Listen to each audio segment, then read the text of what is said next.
ഞങ്ങൾ ഇന്ത്യൻ എയർഫോഴ്സിലായിരുന്നു. എയർഫോഴ്സിൽ നിന്ന് 2001 റിട്ടയർ ചെയ്ത് നാട്ടിൽ വന്നപ്പോൾ ഞങ്ങൾ താമസിക്കാൻ തിരഞ്ഞെടുത്ത സ്ഥലമാണ്. അപ്പോൾ അന്ന് പഴയ ഒരു വീടായിരുന്നു. ഞങ്ങളുടെ മോള് ചെറിയ കുട്ടി, അപ്പോൾ സ്കൂള് ബാക്കി സൗകര്യങ്ങളൊക്കെ ഉദ്ദേശിച്ചിട്ടാണ് ഈ സ്ഥലം നമ്മളെടുത്തത്. അപ്പോൾ എൻ്റെ വൈഫിന് ആൻസസ്ട്രൽ പ്രോപ്പർട്ടി ആയിട്ട് കിട്ടിയ സ്ഥലമാണ്. പഴയൊരു വീടും ഉണ്ടായിരുന്നു, സൗകര്യങ്ങളൊക്കെ ഉള്ളതുകൊണ്ട് ആണ് ഇവിടെ തിരഞ്ഞെടുത്തത്. അപ്പോൾ ആ ഒരു അറ്റാച്ച്മെൻറ്റ് ഈ വീടുമായിട്ട് ഞങ്ങൾക്ക് പണ്ടേ ഉണ്ട്. അത് കഴിഞ്ഞിട്ട് മോളുടെ പഠിത്തം, എൻ്റെ ജോലി ഒക്കെ ആയിട്ട് ഞങ്ങൾ എറണാകുളത്തേക്ക് ഷിഫ്റ്റ് ചെയ്തു. അപ്പോൾ അവിടെ ഞങ്ങൾ സ്വന്തമായിട്ടൊരു ഫ്ലാറ്റ് വാങ്ങി കഴിഞ്ഞ 18 വർഷമായിട്ട് അവിടെ താമസിക്കുകയായിരുന്നു. അപ്പോൾ കുറച്ച് നാളായിട്ട് ഇതൊക്കെ വാടകയ്ക്ക് കൊടുത്തൊക്കെ പലരും മാറി മാറി വാടകയ്ക്ക് താമസിച്ചിരിക്കുകയായിരുന്നു. അപ്പോൾ അങ്ങനെ വന്നപ്പോൾ ഒരു ദിവസം ഞങ്ങൾ വന്നപ്പോൾ മഴക്കാലമായിരുന്നു. അപ്പോൾ ഈ പുറകിലത്തെ മതിൽ അപ്പാടെ ഞങ്ങൾ ഇഴിഞ്ഞു പോയി. അപ്പോൾ അത് നന്നാക്കാൻ വേണ്ടിയിട്ടാണ് ഞങ്ങൾ ആക്ച്വലി വന്നത്. ഇപ്പോഴാണ് ശരിക്കും നമ്മൾ ഇത് മാത്രം നന്നാക്കിയപ്പോൾ ഈ വീടൊക്കെ ഒന്ന് നന്നാക്കി ഇങ്ങോട്ട് ഷിഫ്റ്റ് ചെയ്താലോ എന്നുള്ള ഒരു തോട്ട് വന്നത്. അങ്ങനെയാണ് ഈ സ്ഥലത്തേക്ക് വരാനായിട്ടുള്ളൊരു കാര്യം. പിന്നെ അങ്ങനെ റിന്യൂ ചെയ്യാമെന്നുള്ള തോട്ടിൽ ഇങ്ങനെ ചിന്തിച്ചുകൊണ്ടിരുന്നപ്പോൾ ഞാൻ പലയിടത്തും ഇങ്ങനെ സെർച്ച് ചെയ്ത് നോക്കി. മെയിൻലി ഇപ്പോഴത്തെ ഇതനുസരിച്ച് മെയിൻലി ആൾക്കാർ പോകുന്നത് യൂട്യൂബാണല്ലോ, സോഷ്യൽ മീഡിയ, യൂട്യൂബ്. അപ്പോൾ റിപ്പയർ ചെയ്തിരിക്കുന്ന ഏതെങ്കിലും പ്രസ്ഥാനങ്ങളെ അന്വേഷിച്ച് തുടങ്ങിയപ്പോഴാണ് യാദൃശ്ചികമായിട്ടാണ് റിപ്പയർക്ക് വെച്ച് ഐക്യ ശ്യാം സാറിൻ്റെ ഒരു ഇന്റർവ്യൂ കാണാനിടയായത്. അത് അദ്ദേഹത്തിൻ്റെ ഒരു ഇന്റർവ്യൂ ആയിരുന്നു. ആ ഇന്റർവ്യൂവിൽ പുള്ളിയുടെ ഒരു പേഴ്സണാലിറ്റിയും പുള്ളിയുടെ തോട്ട്സും ഒക്കെ എനിക്ക് വളരെ ഇൻട്രസ്റ്റിംഗ് ആയിട്ട് തോന്നി. കാരണം നമുക്കുള്ള ഒരു റിസോഴ്സസ് റീയൂസ് ചെയ്തുകൊണ്ട് ഒരു മോഡേൺ ഹൗസ് കൺസെപ്റ്റ് ചെയ്യാം. പിന്നെ അദ്ദേഹത്തിന് പ്രകൃതിയോടുള്ള ഒരു നശിപ്പിക്കാതെ ഉള്ള റിസോഴ്സസ് ഒക്കെ ചെയ്തുകൊണ്ട് പുതിയ സാധനങ്ങൾ, പഴയ സാധനങ്ങൾ ഓപ്റ്റിമം യൂട്ടിലൈസേഷൻ ചെയ്തുകൊണ്ട് റിപ്പയർ ചെയ്യുക എന്നുള്ളൊരു കൺസെപ്റ്റാണ് അദ്ദേഹത്തിൻ്റെ അത് മനസ്സിലായി. അപ്പോൾ അങ്ങനെയാണ് ശ്യാം സാറിനെ കോൺടാക്ട് ചെയ്യുന്നത്. അപ്പോൾ കോൺടാക്ട് ചെയ്തതിന് വളരെ പോസിറ്റീവായിട്ടുള്ളൊരു വൈബാണ് കിട്ടിയത്. എന്താ സാറേ നമുക്ക് ചെയ്യാമല്ലോ, എനിക്ക് ആ വാട്സാപ്പ് നമ്പർ തന്നു. വാട്സാപ്പ് നമ്പറിൽ കോൺടാക്ട് ചെയ്യാൻ മതി എന്ന് പറഞ്ഞു.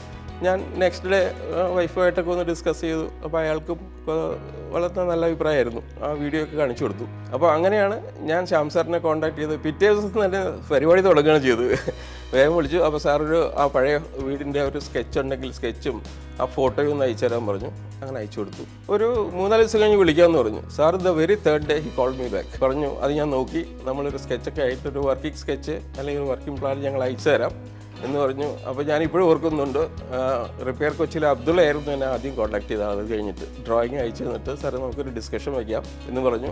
അപ്പോൾ സൂട്ടബിൾ സമയം ചോദിച്ചപ്പോൾ വൈകുന്നേരം തന്നെ ചെയ്യാമെന്ന് പറഞ്ഞു. അപ്പോൾ എൻ്റെ ഭാഗത്തുനിന്നും ഡിലേ ഉണ്ടായില്ല, അവരുടെ ഭാഗത്തുനിന്നും ഡിലേ ഉണ്ടായില്ല. അപ്പോൾ കാര്യങ്ങൾ അങ്ങനെ തുടങ്ങിയത് അവിടെ വെച്ച്. അപ്പോൾ അങ്ങനെ തുടങ്ങി, അങ്ങനെ വർക്ക് തുടങ്ങി. എനിക്ക് തോന്നുന്നത് ജൂൺ ഫസ്റ്റ് വീക്കിലാണ്, 2023 ജൂൺ ഫസ്റ്റ് വീക്കിലാണ് തുടങ്ങിയത്. പിന്നെ റിപ്പയർ കൊച്ചിയെക്കുറിച്ച് കൂടുതൽ പറയാനാണെങ്കിൽ ആരോട് നമ്മൾ ഇൻട്രാക്ട് ചെയ്യുമ്പോൾ നമുക്ക് കിട്ടുന്ന ഒരു പോസിറ്റീവ് ഫീഡ്ബാക്ക് ഉണ്ട്. എന്ത് പറഞ്ഞാലും ടൈംലി ആയിട്ടുള്ളൊരു ആക്ഷൻ ഉണ്ട്. അതിൽ എന്തെങ്കിലും ഒരു ഹോൾഡപ്പ് ഉണ്ടെങ്കിൽ ഉടനെ തന്നെ വിളിക്കും നമ്മളെ. അതുപോലെ എന്തെങ്കിലും കാര്യങ്ങളാണെങ്കിലും ചോദിക്കാനും പറയാനും ആയിട്ടൊന്നും യാതൊരു മടിയില്ല. അതുപോലെ പ്രോബ്ലം സൊല്യൂഷൻസിന് ഒക്കെ അപ്പം തന്നെ ഫീഡ്ബാക്ക് തരികയും ആളുകളെ വിളിക്കുക, കോർഡിനേറ്റ് ചെയ്യുക, ഇങ്ങനെയുള്ള കാര്യങ്ങളൊക്കെ ടൈംലി ആയിട്ടും അപ്ഡേറ്റ്. അതുപോലെ അത് കഴിയുമ്പോൾ ഡെയിലി അപ്ഡേറ്റ് അന്ന് തന്നെ. വേറൊരു കാര്യം പ്രത്യേകിച്ച് പറയാനുള്ളത്, വർക്ക് പ്രോഗ്രസിൻ്റെ കാര്യത്തിൽ ഓരോ ദിവസത്തെയും വർക്കിൻ്റെ പ്രോഗ്രസ് അതാത് ദിവസം ഫോട്ടോയിൽ കൂടി ഞങ്ങളെ അറിയിക്കാറുണ്ട്.